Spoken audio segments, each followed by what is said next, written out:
am Debbie Silberberg. I am the co-curator for the Artistry Repurposed show at the Rockefeller Gallery, and I am here with Ralph Olsen. Good afternoon. Good afternoon. I'm excited that you're part of this show, and I was wondering if you would fill us in on the way you decide what you're going to use for your artwork. Well, when Lisa asked me to join this and to think about an artist statement, the first thing I thought about is saying that as a retired architect, I had to find an outlet for my creative juices. And as an inveterate collector of things, or saver of things, it was only natural, since I'm not, a painter. I've done, some photography, but I decided to take up assemblage, and it's the natural thing for someone like me who saves many things.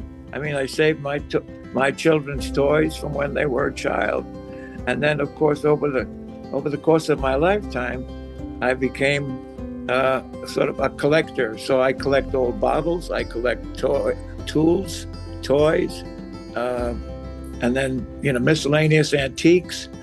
And then the first piece that I made, which you decided was going to be a piece for the show, I found this old skid as a piece of driftwood, and I decided to do an assemblage using that as a background, and the rest is history, as they say. Can you describe a little bit more what you put on the driftwood? Well, sometimes people ask me, what do you put on your assemblages? And the answer is anything small scale, anything and everything.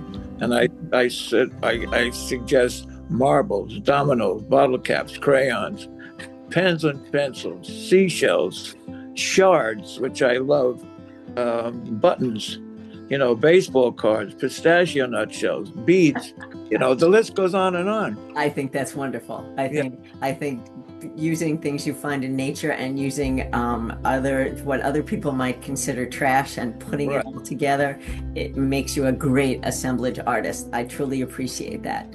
6 of my pieces, the large assemblages which I've done over the years, are entitled L'chaim, 1 through 6.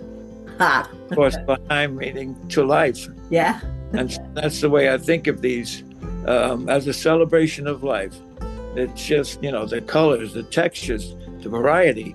It's just something that has always fascinated me. And now, as I've been retired for 18 years, so I've had, many years to put some things like this together. And then I'm so happy that I started showing at local libraries. And that's an interesting story. The first assemblage that I made that I just described to you, it's 30 by 42, made up of 6-inch squares. So I did it, and I hung it in my family room. And then my son had just built a house up in the Berkshires, and he came to my house and he said, "Dad, I love it. It's wonderful." I said, "Okay, Greg, it's a housewarming gift for you." So he hung at the bottom of the stairs to his rec room, and he had a friend whose chief claim to fame was she collected Andy Warhol before he was famous. Wow. So she came down to the bottom of the stairs, she saw my piece, and she said to Greg, I love it. Who's the artist? And where's his gallery?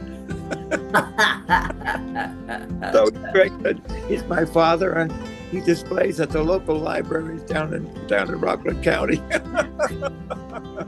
So that was a definite affirmation. Oh, absolutely. Being compared to Andy Warhol on your first piece, that's pretty high praise there. that is perfect.